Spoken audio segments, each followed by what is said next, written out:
Hey guys, my name is Ashley Curtis. You may know me as Strands of Sunshine.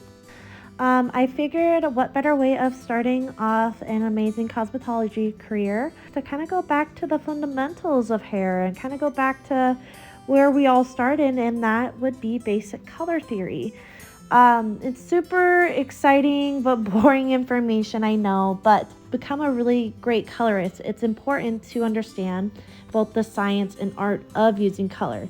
It's not always just about technique. I will say up and down until the cows come home that technique can be taught, but how you perceive color is by far the most important. As a hairstylist, you are expected to know your color wheel. Your color wheel is typically a circular display that shows a relationship between the colors. You have three basic relationships to understand, which is primary, secondary, and tertiary. The color wheel is also categorized by warm tones and cool tones, but I will get into that a little bit later on. Your primary colors include yellow, blue, and red. These colors cannot be created, but rather they can be mixed, which brings us to our secondary colors. Our secondary colors, which you can see on the side over here, is orange, violet, and green. When you mix your two primaries, you get a secondary.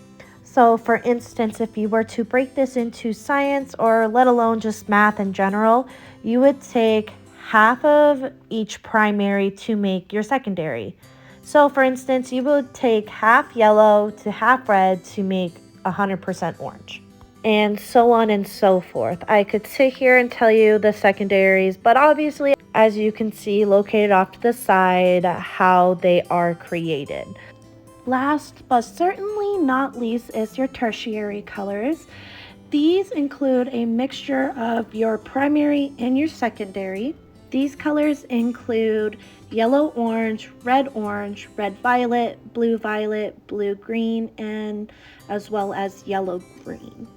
As you see, the first letter you notice is your primary, the color you will see the most of. In science, you would consider this the most dominant. The second letter you see is your secondary colors. As well, in science, you would see this as the recessive. Now that you understand the base of the color wheel, you can see how the relationships between the colors are created. As I stated before, and the color wheel, we can understand what warm tones and cool tones are. Warm tones are usually categorized as yellows, oranges, and reds, while cool tones are normally categorized as violets, blues, and greens. By adding white or clear to your color, you are diluting it or lightening the color so it isn't as pigmented. When mixing black, you will deepen the color. It's important to understand the underlying pigments of your color line so then you can produce your best work. I hope that you guys have grasped the color theory concept, because once again, color theory is based off of the science as well as the art of understanding color. If you guys have any questions, comments, or concerns, you can directly message me on Instagram, which is Strands of Sunshine with 2 E's. I hope you guys have an amazing rest of your day, and thank you so much once again.